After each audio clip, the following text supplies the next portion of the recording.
Hello students. तो जैसा कि आप लोगों को काफ़ी दिन से वीडियोस नहीं मिल पा रही थी और सीरीज़ भी यहाँ पर एक लानी थी, तो सीरीज़ की कोई वीडियो ऑलमोस्ट नहीं मिल पाई है। तो कल से सारे काम यहाँ पर फाइनल हो चुके हैं और कल से जो है आपको रेगुलर वीडियोस मिलती रहेंगी टॉपिक वाइज, जो कि इंग्लिश के कुछ टॉपिक होंगे जो कि क्वेश्चन पूछे गए थे दिसंबर वाले एग्ज़ाम में प्री में एसएससी सीजीएल के। तो इस वीडियो में जो भी 3 दिसंबर को एसएससी सीजीएल का प्री के एग्ज़ाम 2 से 12 दिसंबर के बीच में चला हुआ था, तो 3 दिसंबर को जितने भी चारों शिफ्टों में क्वेश्चन पूछे गए थे वो यहाँ पर करवाने वाले हैं ऑलमोस्ट। तो सभी को पूरा वीडियो देखना है कि कौन कौन से क्वेश्चन यहाँ पर पूछे गए थे आपके एसएससी सीजीएल एग्जाम में 3 दिसंबर को। चलिए देखते हैं यहाँ पर कौन कौन से क्वेश्चन आए थे। बस वीडियो के लास्ट तक बने रहना है और शेयर सब्सक्राइब सभी लोगों को करते हुए चलना है। पहला क्वेश्चन जो यहाँ पर है, पहला क्वेश्चन आया हुआ था कि 49वें चीफ ऑफ जस्टिस के रूप में किसने शपथ ली हुई है।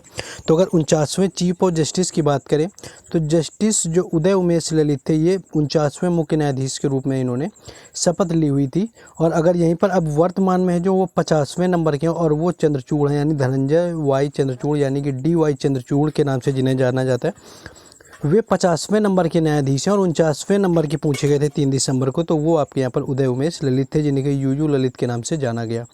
नेक्स्ट था कि एशियाई खेलों का आयोजन किसके अंदर आता है, यानी एशियाई खेल जो होते हैं, तो इन खेलों का जो नियामन होता है एशियाई खेलों का, इनके ओलंपिक परिषद के द्वारा, यानी एशियाई ओलंपिक परिषद के द्वारा अंतर्राष्ट्रीय ओलंपिक परिषद के पर्यवेक्षण में किया जाता है एशियाई खेलों का आयोजन।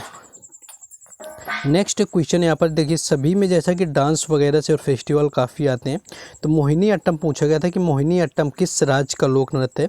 काफ़ी सरल लोक नृत्य था। तो मोहिनी अट्टम केरल का एक लोक नृत्य होता है, जो कि इसका जो नाम है वो मोहिनी शब्द से लिया गया था, जो कि भगवान विष्णु के एक अवतार से संबंधित होता है। वहीं झूमर की बात कर ले तो ये हरियाणा का लोक नृत्य होता है। बाकी ज़्यादातर बात करें तो ये राजस्थान का होता है। और बाकी देख लेंगे एक विदेशिया जो होता है लोक नृत्य, ये बिहार से संबंधित होता है। नेक्स्ट बाकी उगादी फेस्टिवल एक पूछा गया था, जो कि उगादी फेस्टिवल आंध्र प्रदेश से संबंधित होता है। नेक्स्ट क्वेश्चन था कि नीति आयोग के सीईओ कौन बनाए गए थे। तो सीईओ जो थे नीति आयोग के वर्तमान में, वो परमेश्वरन अय्यर रहे थे। तो ये क्वेश्चन करंट अफेयर का 3 दिसंबर वाले दिन पूछा गया था। नेक्स्ट क्वेश्चन आगे देखेंगे। नेक्स्ट आया था कि अजमेर का जो था वो किसने बनवाया हुआ था। तो अगर अजमेर की बात करें किले की, तो 27 मार्च 1112 को चौहान वंश के जो 23वें शासक राजा अजय राज चौहान हुए थे, इन्होंने गढ़ में अजय मेरू की स्थापना तथा चौहान साम्राज्य की राजधानी बनवाई हुई थी, जिसके बाद इसका नाम अजमेर और फिर अजमेर आपका हुआ था। पहले अजय मेर ही इसको ही बोला जाता था। नेक्स्ट क्वेश्चन था कि सबसे ज़्यादा जो बांध बने हुए वो किस नदी पर है, ये पूछा गया था। तो गंगा नदी इसका राइट आंसर हो जाएगा, जिस पर सबसे अधिक बांध बने हुए हैं। बांधों से भी क्वेश्चन भूगोल में पूछे गए थे, जियोग्राफी के। इसमें एक ये था कि जो धुआंधार जलप्रपात है वो किस नदी पर बना हुआ है। तो ये नर्मदा नदी पर बना हुआ है धुआंधार जलप्रपात, मध्य प्रदेश में बहती है, मध्य प्रदेश में इसका उद्गम होता है। ये भी कई बार पूछा जाता है। नेक्स्ट था कि रवि कीर्ति किस राजवंश के दरबारी कवि थे। तो अगर रवि कीर्ति की बात कर लें तो चालुक्य वंश यहाँ पर राइट आंसर हो जाएगा, जो कि चालुक्य वंश के राजा यहाँ पर पुलकेशन देती थे। जिनके दरबारी कवि की बात कर लें तो रवि कीर्ति यहाँ पर रहे हुए थे। नेक्स्ट क्वेश्चन था कि फीफा वुमेन्स वर्ल्ड कप 2023 का आयोजन कहाँ पर हुआ था। तो ऑस्ट्रेलिया और न्यूजीलैंड में फीफा वर्ल्ड कप वुमेन्स वाला जो हुआ था 2023 में हुआ। पुरुष वाले की बात करी जाए तो पुरुष वाला कतर में हुआ था, जिसका विजेता अर्जेंटीना रहा हुआ था और उप विजेता फ्रांस रहा हुआ था। नेक्स्ट एक छाता स्कीम पूछी गई थी कि जो छाता स्कीम है वो किस राज्य ने शुरू की हुई थी। तो उड़ीसा इसका राइट आंसर हो जाएगा, जिसके राज्य सरकार के द्वारा, यानी उड़ीसा राज्य सरकार के जल संसाधन विभाग ने छाता स्कीम की शुरुआत की हुई थी। तो ये आपका स्कीम से रिलेटेड क्वेश्चन पूछा गया था। राजस्थान के आपका एक स्कीम से कोई संबंधित था। नेक्स्ट है कि जो बांग्ला महोत्सव होता है, बांग्ला फेस्टिवल किस राज्य में मनाया जाता है। तो बांग्ला महोत्सव ये मेघालय से संबंधित होता है, यानी मेघालय इसका राइट आंसर हो जाएगा, जिससे कि बांग्ला महोत्सव संबंधित होता है। और यह गारो जनजाति के द्वारा मनाया जाता है और उर्वरता में सूर और साजलोंग के सम्मान में आयोजित किए जाने वाला एक फसल त्यौहार होता है। नेक्स्ट क्वेश्चन यहाँ पर जो पूछा गया था कि आर्टिकल 368 जो है वो किससे संबंधित है। तो आर्टिकल जो 368 था वो संविधान के भाग 20 में अनुच्छेद 368 1968 संविधान और इसकी प्रक्रिया में संशोधन करने के लिए संसद की शक्तियों से संबंधित प्रावधान किया गया है। तो इस संविधान संशोधन से अनुच्छेद 368 संबंधित है। नेक्स्ट था कि जो अंतिम मुगल सम्राट थे वो कौन हुए थे। तो अंतिम मुगल सम्राट की बात कर ले तो बहादुर शाह जफर थे, जो कि अंतिम मुगल सम्राट हुए और 1857 के विद्रोह के नेता के रूप में जिन्हें चुना गया था और जिन्हें 1857 की क्रांति के बाद रंगून भेज दिया गया था, जहां पर इनकी मृत्यु हो गई थी। तो अंतिम यहाँ पर मुगल सम्राट पूछा गया था, जो कि बहादुर शाह जफर हो गया था। नेक्स्ट क्वेश्चन था कि जिप्सम का यहाँ पर रासायनिक फार्मूला पूछा गया था कि जिप्सम का जो था वो रासायनिक फार्मूला क्या है। तो जिप्सम का CaSO4 × 2H2O राइट आंसर हो जाएगा, जो कि जिप्सम का रासायनिक सूत्र होता है, जिसे कि सेलेनाइट भी कहा जाता है। नेक्स्ट एक था कि फीफा जो अपकमिंग वर्ल्ड कप आपका पूछा गया था, वही जो कि वुमेंस वाला, जो कि न्यूजीलैंड और ऑस्ट्रेलिया में हुआ था। एक औरंगजेब की मृत्यु पूछी गई थी, किस वर्ष हुई थी। तो अगर औरंगजेब की मृत्यु की बात करें तो 4 मार्च 1707 इसका राइट आंसर हो जाएगा, जब औरंगजेब की मृत्यु हुई थी। औरंगजेब को दौलताबाद में स्थित फ़कीर बुहरुद्दीन की कब्र के आहते दफनाया गया था। नेक्स्ट क्वेश्चन है, नेक्स्ट था कि जो जट जाटिन नृत्य है वो किस राज्य का लोक नृत्य है। तो बिहार इसका राइट आंसर हो जाएगा, यानी जो जट जाटिन लोक नृत्य है वो बिहार राज्य से संबंधित होता है। नेक्स्ट क्वेश्चन आगे है कि फ्रेंच ओपन 2022 कब हुआ था। तो फ्रेंच ओपन 2022 की बात कर लें कि कब हुआ था। तो 2022 French open outdoor clay court पर खेले जाने वाला एक ग्रैंड स्लैम होता है, जो कि टेनिस टूर्नामेंट होता है। ये मई से लेकर के 5 जून 2022 में खेला गया था। करंट से रिलेटेड क्वेश्चन था। और ईगा स्विएटेक जो थे, इन ईगा स्विएटेक ने जीता हुआ था महिला एकल में, जो कि ऑस्ट्रेलिया ओपन भी इन्होंने जीता हुआ है। और बाकी जो दूसरा फ्रेंच ओपन का ताज हासिल किया था, और राफेल नडाल ने पुरुष स्पर्धा में जीता हुआ था, यानी पुरुष एकल की बात करें तो राफेल नडाल इसका विजेता रहा हुआ था। नेक्स्ट क्वेश्चन था कि इंडिया और यूरोप को कौन सा पर्वत अलग करता है। तो इंडिया और यूरोप की अगर बात कर लें तो यूराल पर्वत इसका राइट आंसर हो जाएगा, जो कि इंडिया और यूरोप को आपका अलग करता है। यहाँ पर इंडिया और यूरोप को यूराल पर्वत अलग करता है। नेक्स्ट क्वेश्चन था कि कौन सी पंचवर्षीय योजना कृषि और रोजगार पर आधारित थी। तो 5वीं पंचवर्षीय योजना यहाँ पर राइट आंसर हो जाएगा, जो कि कृषि योजना पर आधारित थी, जो कि 1974 से लेकर के 1978 तक ये चली हुई थी। नेक्स्ट आगे देखेंगे, नेक्स्ट था कि पंचनद नदी कौन सी नदी होती है। तो पंचनद नदी जो होती है वो 5 नदियों के संगम के अंतर्गत आती है, और यहाँ पर पंजाबी भाषा में पंच का यहाँ पर मतलब होता है। और इन नदियों में बात करें तो झेलम, चेनाब, रावी, व्यास और सतलुज, ये 5 नदियाँ होती हैं, जिन्हें कि 5 नदियों का संगम कहा जाता है। नेक्स्ट क्वेश्चन देखेंगे, लेकिन उससे पहले जिन लोगों ने वीडियो को लाइक और चैनल को सब्सक्राइब ना किया हो उन सभी लोगों को कर देना है, क्योंकि यहाँ पर आपको हर एग्ज़ाम से रिलेटेड एनालिसिस मिलता है, SSC एग्ज़ाम का भी मिलेगा।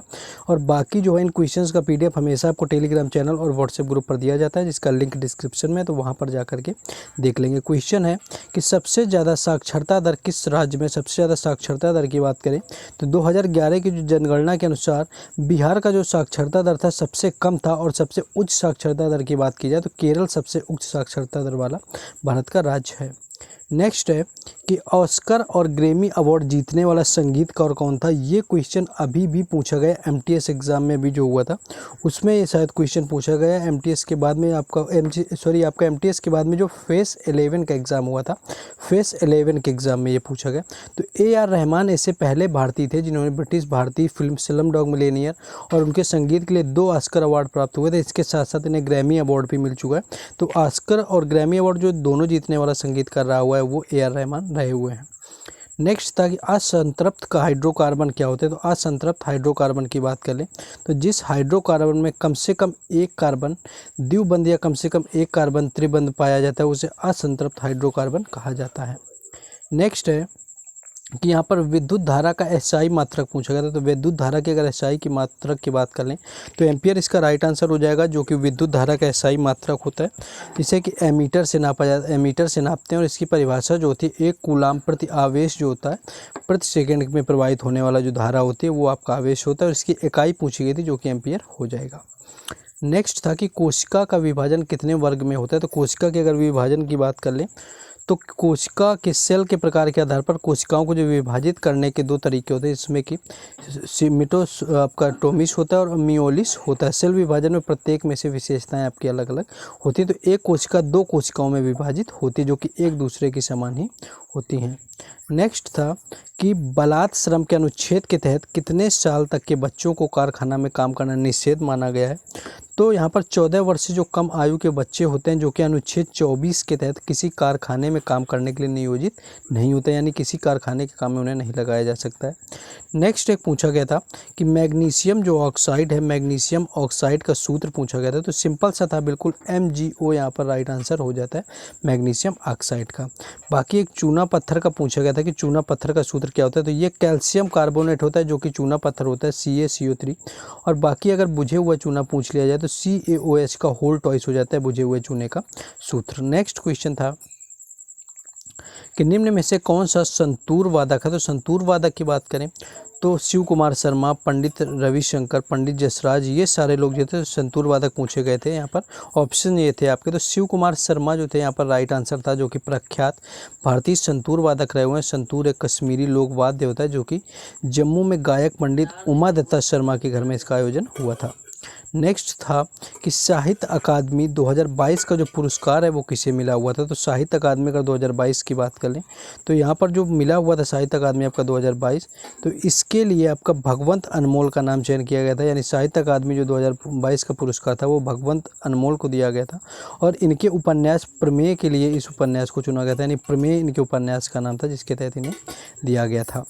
नेक्स्ट क्वेश्चन जो यहाँ पर पूछ लिया गया था, नेक्स्ट ये था कि 2011 में किस संगीतकार को पद्मश्री पुरस्कार दिया गया था। तो उषा उथुप यहाँ पर राइट आंसर हो जाएगा, जो कि संगीत से संबंधित है और 2021 में इन्हें संगीतकार को पद्मश्री दिया गया था। नेक्स्ट क्वेश्चन था कि दिल्ली सल्तनत के वंशों का क्रम पूछ लिया गया था, देकर के कौन सा क्रम पहले है। तो 5 वंश रहे थे। वो पहला गुलाम वंश था, 1206 से लेकर के 1290 तक चला हुआ था। एक खिलजी वंश था, 1290 से लेकर के 1320 तक चला हुआ था। तुगलक वंश था, 1320 से लेकर के 1414 तक चला था। सैयद वंश था, 1414 से लेकर के 1451 तक चला था। लोधी वंश ये 1451 से लेकर के 1526 तक चला हुआ था। तो ये कुछ दिल्ली के राजवंश रहे हुए थे। बाकी मेघालय का मुख्यमंत्री या राज्यपाल कोई पूछा गया था। तो मेघालय के अगर मुख्यमंत्री और राज्यपाल की बात करें तो बनवारी लाल पुरोहित हो जाएंगे, जो कि वर्तमान रहे हुए थे यहाँ पर राज्यपाल, और कॉनराड संगमा रहे हुए थे मुख्यमंत्री, जो कि मेघालय के पूछे गए थे। नेक्स्ट एक जो था क्वेश्चन कि B2C का मतलब पूछ लिया गया था कि B2C क्या होता है। तो B2C का जो फुल फॉर्म होता है वो बिजनेस टू कंज्यूमर होता है, यानी कोई बिजनेस किया जाता है वो बिजनेस प्लान पूछते हैं। तो B2C यानी कि बिजनेस डायरेक्ट यहाँ पर कस्टमर के पास जाता है, जो कि C2C एक होता है।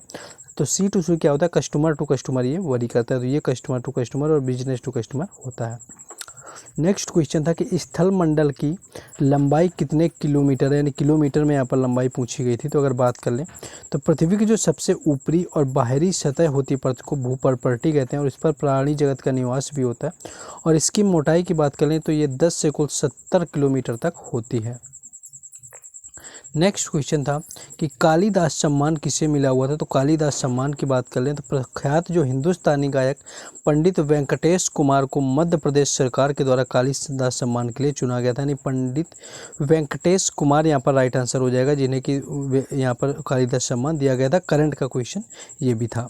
नेक्स्ट था कि हरिसेन किसके दरबारी कवि थे। तो हरिसेन की बात करें तो हरिसेन जो थे वो समुद्रगुप्त के दरबारी कवि रहे हुए थे, और 14वीं शताब्दी के समय संस्कृत कवि, राजनीतिक और सरकारी मंत्री रहे हुए थे। तो ये कुछ क्वेश्चन थे जो कि आपके 3 दिसंबर को आपके पूछे गए थे चारों शिफ्टों में। तो नेक्स्ट क्वेश्चन था कि एहोल अभिलेख किसने लिखा हुआ था। तो एहोल अगर अभिलेख की बात कर लें तो ये जो अभिलेख है एहोल प्रशस्ति या एहोल अभिलेख कहा जाता है, और रवि कीर्ति के द्वारा लिखा गया था, जो कि चालुक्य वंश के पुलकेशन द्वितीय शासक के कवि रहे हुए थे, और ये जो संस्कृत भाषा में लिखा गया है।